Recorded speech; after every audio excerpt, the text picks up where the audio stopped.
Hola, ¿qué tal? Segunda parte de Psicología y Marxismo. Por cierto que les recomiendo, ¿sí?, este libro que produjimos en su momento. Psicología y Marxismo, ¿sí? Libro donde profundizamos en todo lo que aquí estamos planteando, ¿sí?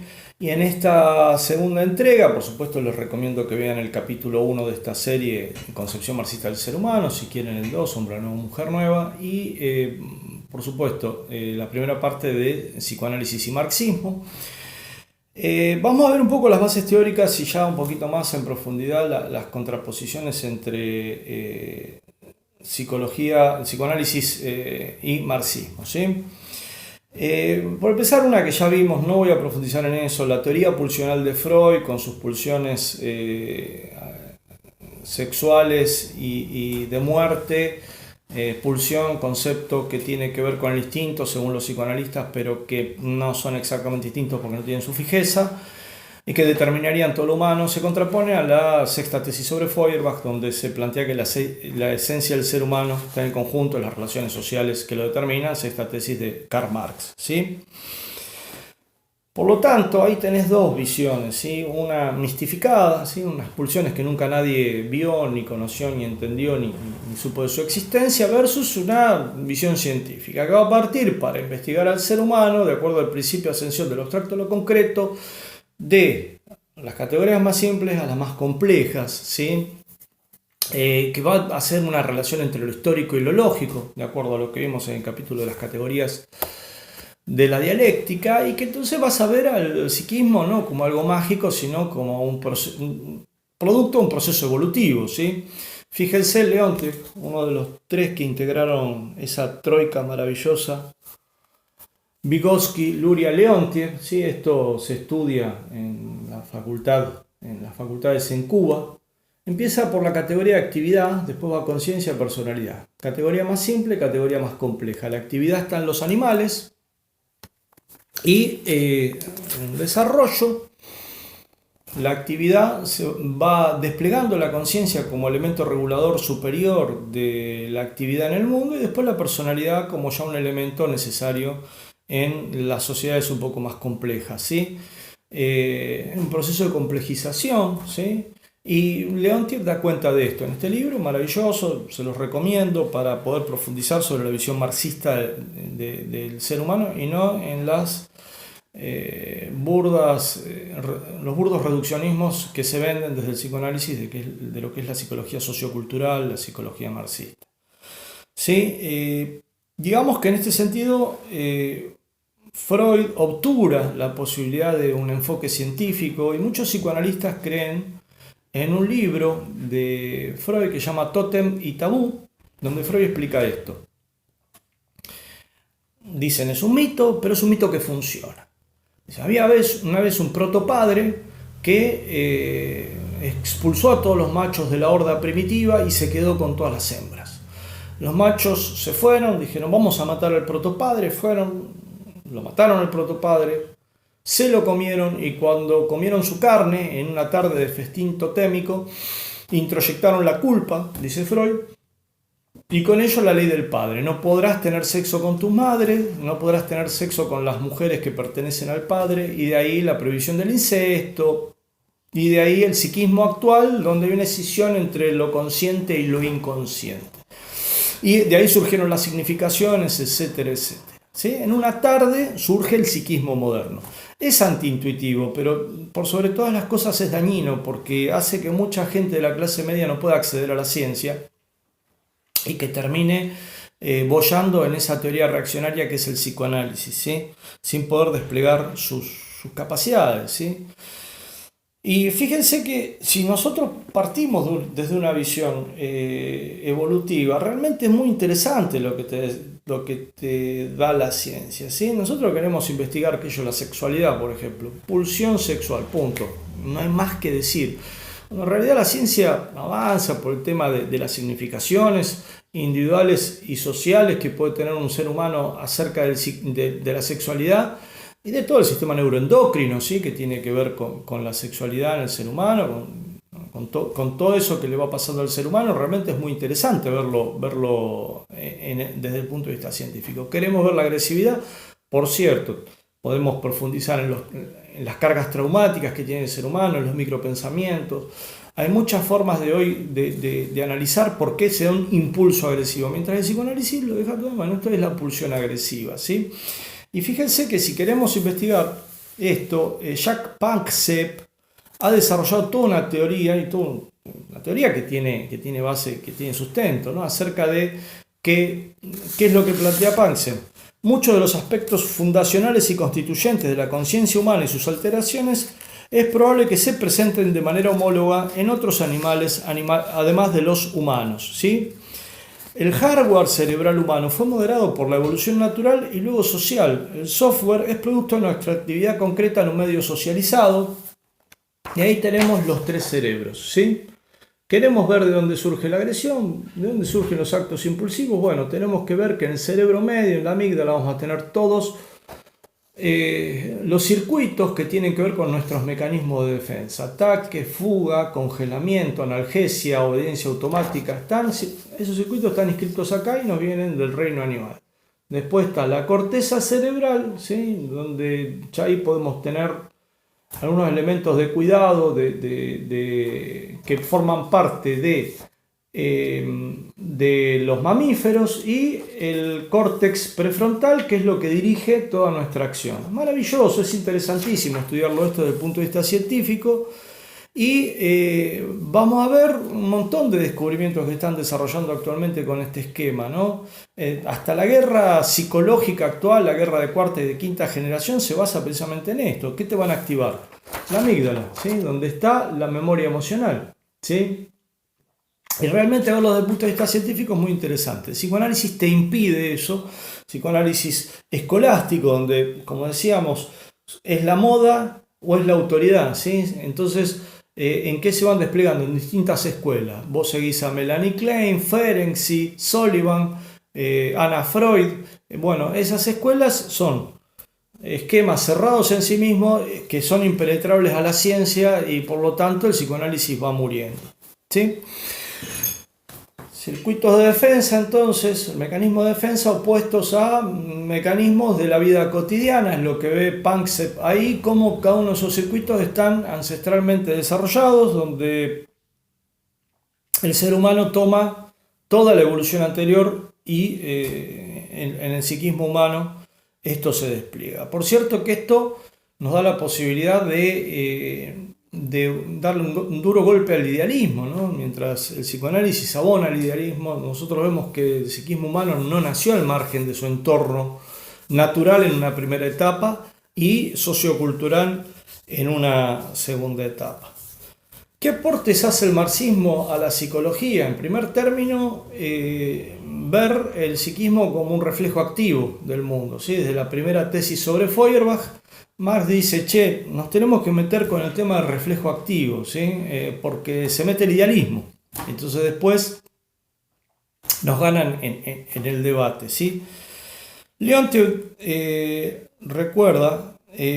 nos plantea qué es la conciencia, y la conciencia, según él, ¿sí? Nos dice, es la conciencia, desde un punto de vista científico, es el conocimiento compartido, en el sentido de que la conciencia individual solo puede darse si existe una conciencia social, una lengua que sea un sustrato social, ¿sí?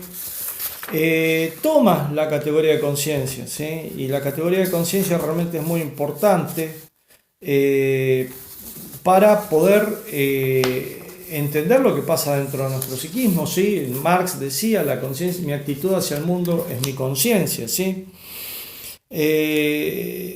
Digamos que a diferencia de los animales, la conciencia humana demuestra una capacidad que supera la de procesar información acerca del entorno, porque también puedes predicar algo, puedes decir algo de lo que está pasando en tu mente, tomar como objeto de tu atención tus propios procesos mentales, ¿sí? Y esto nos da una ventaja adaptativa muy superior a la que tienen el resto de los animales, ¿sí?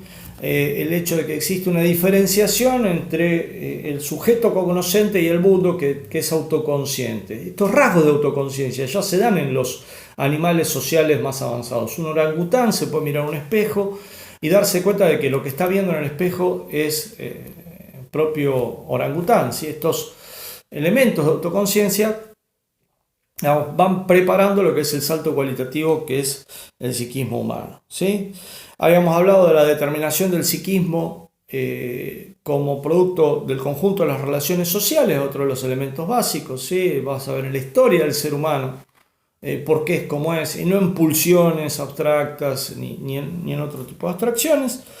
Y el lenguaje como producto de la praxis social. El lenguaje, decían Marx y Engels, es tan viejo como la conciencia. El lenguaje es la conciencia práctica, la conciencia real que existe para los otros hombres y que por lo tanto comienza a existir para mí mismo.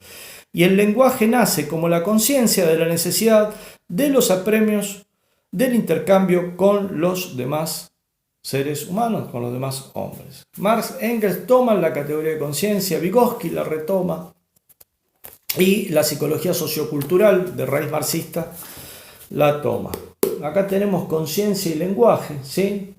Contra las visiones místicas del lenguaje que Lacan tanto abona. Luria, que fue uno de los padres de la neuropsicología moderna, planteaba en este libro que en el Ártico había unas 20 palabras diferentes para mencionar los distintos tonos de blanco, de acuerdo a la nieve, como estuviera, el hielo, etcétera, etcétera.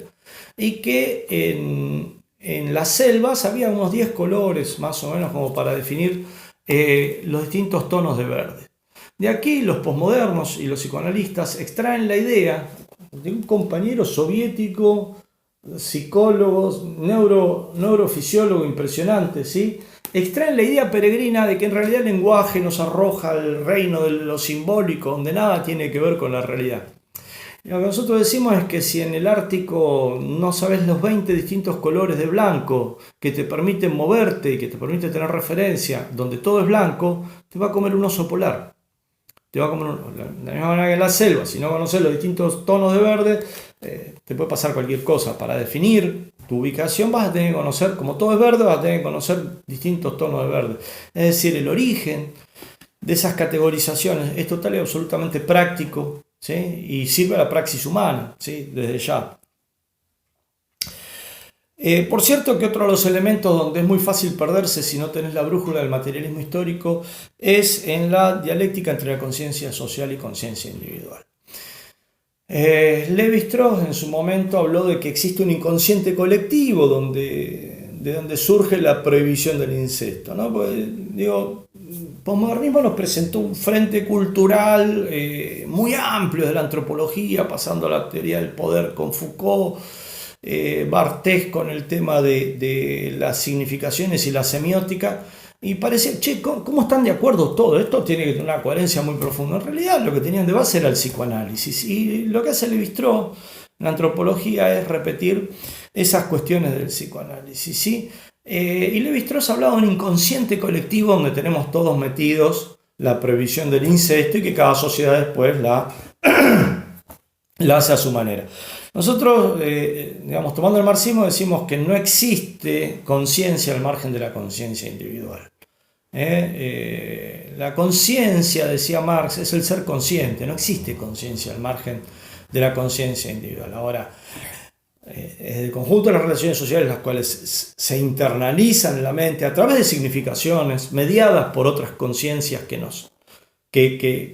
defienden intereses de clase, y esa objetividad se vuelve subjetiva solamente a través de la subjetividad. No existe una supraconciencia más allá de las conciencias individuales, ¿sí? Muchas son las consecuencias nefastas del mecanismo especulativo que toma Freud, que desarrolla Freud, y que tanto daño ha hecho, ¿sí? En la medida en que se ha desplegado en un psicoanálisis que no tiene base científica, ¿sí? Vos cuando desarrollás una técnica psicoterapéutica que no tiene base científica, bueno, puede ser muy buen técnico, pero sin base científica muy lejos no vas a llegar. De la misma manera que podés tener una base científica y no ser un buen técnico, ¿sí? Pero si sos un buen científico y un buen técnico vas a poder ayudar mejor a la gente.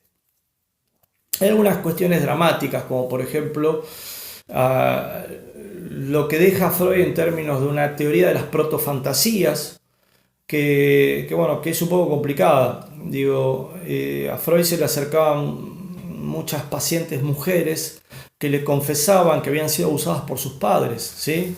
Esas pacientes histéricas, neuróticas, según decía él, que le hacían disociaciones en plena consulta y que le decían que sus padres las habían abusado. En 1897, en una carta a su amigo Flies, le dice: ya no creo en mi neurótica, la sorpresa de que en todos los casos el padre hubiera sido inculpado como perverso, sin excluir a mi propio padre. Dice, ojo, acá podemos tener un origen para ver también algunas cuestiones de algunas teorías de Freud. Hay que ver si el padre de Freud no abusaba de las hermanas de Freud.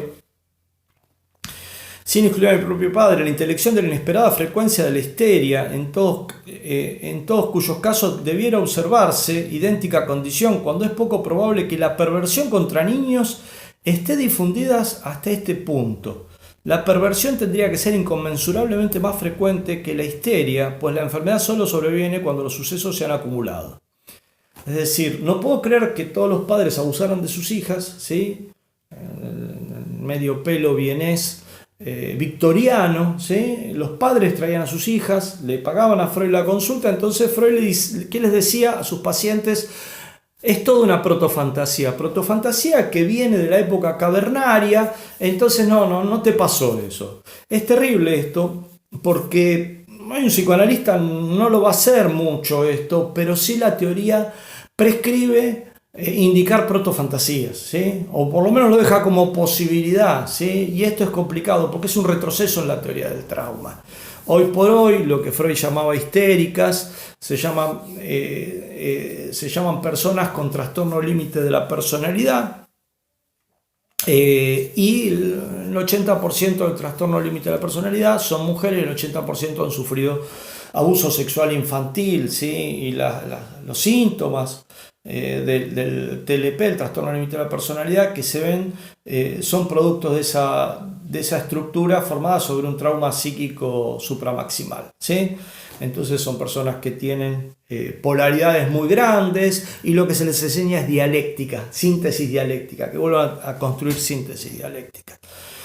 Por supuesto que las conclusiones de Freud, en la medida en que el método es especulativo, son enormes y son terribles, ¿sí? Por ejemplo, hay un texto que se llama Algunas consecuencias psíquicas de la diferencia anatómica entre sexos, donde Freud dice claramente que es constitutivo del psiquismo humano femenino la envidia del pene, ¿sí? No la Viena machista, victoriana, en la cual él se había desarrollado, sino fundamentalmente la envidia del pene, una estructura puesta con mayúsculas que hace que la mujer envidie el pene del hombre, digamos estructuralmente, ¿sí? Y en este texto también se plantea que el complejo de Edipo, es decir, el niño desea poseer a su madre, la niña desea poseer a su padre, el niño recibe la amenaza de castración, por terror a la castración inhibe sus deseos sexuales, con lo cual nace el inconsciente, y en esa inhibición del deseo sexual, por temor a perder su pene, se forma también el superyo. Entonces dice, el superyo de los hombres es mucho más robusto que el superyo de las mujeres, que es más lábil, ¿viste? Porque las mujeres, al no tener temor a perder un pene, sino que transforman el deseo de tener a su padre, el deseo de tener pene, al deseo de tener un niño, su superyo es mucho más débil, ¿no? Es decir, no atribuye a las relaciones sociales en las cuales él estaba viviendo, sino que Freud las naturaliza, ¿sí? Por supuesto que hoy las feministas se contraponen a todo esto, pero las psicoanalistas feministas lo que hacen es ir barriendo así pedazos del psicoanálisis sin llegar a plantearse que lo que en el fondo está mal es ese mecanismo especulativo por lo cual, si a Freud se le ocurrió, lo vamos a repetir. Por supuesto que el psicoanálisis ataca como ciencia, pero se defiende como convicción personal, ¿sí? Pretende un lugar de ciencia. Vos si decís que el psicoanálisis es tan válido como la astrología o la mancia con runas, probablemente los psicoanalistas se te enojen, pero en realidad, al ser un mecanismo especulativo y al no aceptar la posibilidad de verificación científica de sus postulados, no es ni más ni menos que eso, ¿sí? No es ni más ni menos que una religión de clases medias ilustradas que por cierto se alejan de la ciencia, del marxismo y de la revolución, ¿sí? Complicado es también la idea de la psicosis como la vuelta a lo reprimido, ¿sí? porque no aportó absolutamente nada y porque la ciencia investiga la psicosis, bueno, la base cerebral funcional que genera psicosis y mecanismos para trabajar con el psicótico que tienen que ver con los talleres protegidos, con la posibilidad de que a través del trabajo se fortalezca su conexión con el mundo, ¿sí? Las madres esquizofrenizantes es algo que los psicoanalistas han dicho, ¿sí? Que es terrible decir una madre, vos tenés la responsabilidad de la esquizofrenia de tu hijo, de tu hija. En realidad hoy se plantea que el origen de la esquizofrenia tiene que ver con disfunciones y hasta en lo anatómico del cerebro, la persona que padece de psicosis. Digamos que del campo de la ciencia es maravilloso lo que puedes hacer. Eric Kandel, Premio Nobel año 2000, desarrolló a través de precisamente un mecanismo de la ascensión de lo abstracto a lo concreto, como ya habíamos hablado en la categoría de la dialéctica, toda la investigación acerca del psiquismo humano que es interesantísima, ¿sí? Donde investiga el cerebro de la plicia, una babosa marina, profundiza a partir de ahí en el conocimiento del psiquismo, del cerebro y muestra una plasticidad, ¿no? Cómo la experiencia impacta sobre el fenotipo y cómo el cerebro tiene una plasticidad hasta anatómica para adaptarse a las nuevas exigencias que la praxis individual le impone, ¿sí? Hemos visto cómo el psicoanálisis hasta ahora corría al marxismo planteándose como una técnica psicoterapéutica superior, ¿no? Y empezamos a ver algunos elementos donde puede ser realmente muy complicado aplicar el psicoanálisis puro. Hoy nadie lo hace, pero los libros están, ¿sí? Y los psicoanalistas muchas veces te dicen, no, esa es una visión de Manuel Freud, no quiso decir eso, Freud hablaba en sentido figurativo. Está escrito negro sobre blanco, vayan a los textos y lo van a ver, ¿sí? El psicoanálisis no es recomendable en un montón de problemáticas, por ejemplo en autistas, ¿sí? En Francia a los psicoanalistas se les impide atender autistas específicamente y está muy bien. Los psicoanalistas sangran por la herida y hablan de los que medicalizan a los ADD, pero en Francia se les prohíbe ver a los autistas. ¿Por qué? Porque han interpretado a las madres, vos no libidinizaste a tu hijo, por eso se volvió autista, ¿no? Entonces es muy complicado cuando vas a un mecanismo especulativo en algo que tiene que investigar la ciencia. El espectro autista lo está investigando la ciencia y sin duda alguna en el siglo XXI vamos a tener respuestas que van a venir del campo de la ciencia, no del campo del psicoanálisis, ¿sí? Obsesivos, bueno, si tenés una obsesión y tenés a alguien que te empieza a decir, ¿y por qué será que te obsesionas con esto?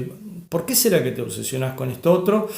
Es muy complicado. Interpretar una obsesión obsesiviza al paciente obsesivo y hoy la psicoeducación es muy importante, la práctica de técnicas meditativas para que la persona pueda alejarse de esta visión mágica que le da a las palabras y a los pensamientos obsesivos.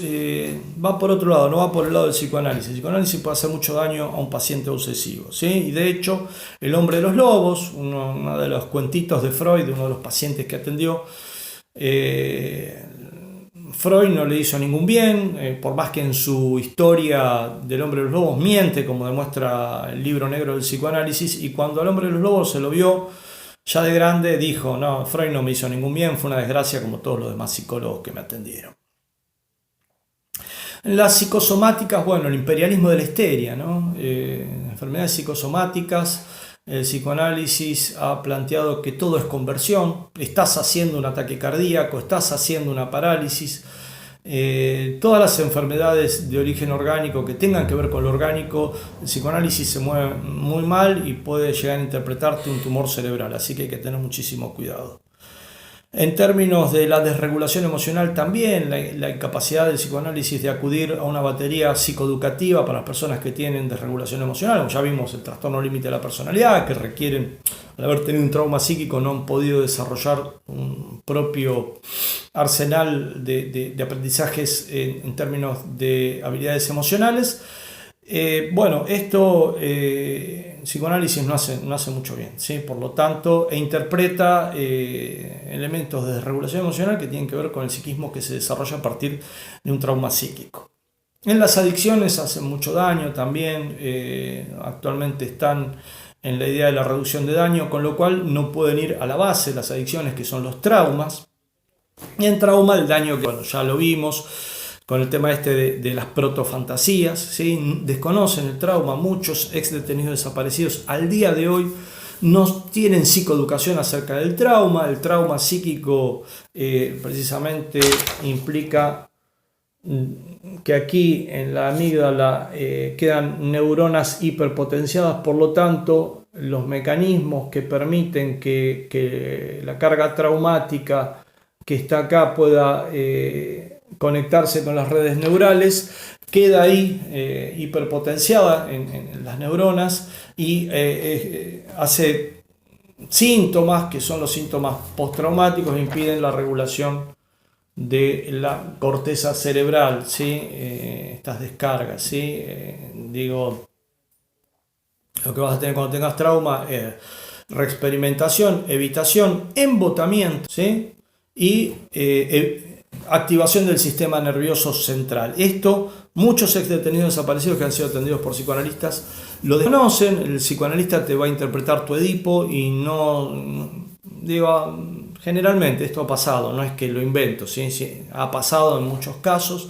A excombatientes de Malvinas le han interpretado el Edipo en lugar de ver qué hace el trauma con el cerebro humano, con el psiquismo humano, con la mente, con el individuo humano, desde una perspectiva científica. No, lo que hacen es interpretarle el Edipo, ¿no? Y eso es muy complicado porque te deja todo el trauma. Hoy actualmente hay técnicas de última generación para tratar el trauma psíquico como EMDR y terapia de exposición prolongada. Pero hasta acá, digamos, tenemos un paneo acerca de diferencias entre la psicoterapia científica, la psicología científica y el psicoanálisis. Sin embargo, les queda algo para el ego de los psicoanalistas, que es: nosotros tenemos una teoría del inconsciente y ustedes, marxistas, no saben nada acerca del inconsciente. Bueno, no se pierdan la próxima, donde vamos a profundizar acerca de la teoría del inconsciente, científica, revolucionaria, ¿sí? Y cómo esto puede ayudar a la revolución, claro que sí, pero fundamentalmente a desmistificar uno de los núcleos del irracionalismo, que es: nosotros sabemos que el ser humano tiene un inconsciente y que ese inconsciente es donde está la verdad del ser humano, y ustedes, marxistas, racionalistas y positivistas, no entienden nada acerca del ser humano, porque nosotros sí, y por lo tanto decimos que el capitalismo va a ser eterno.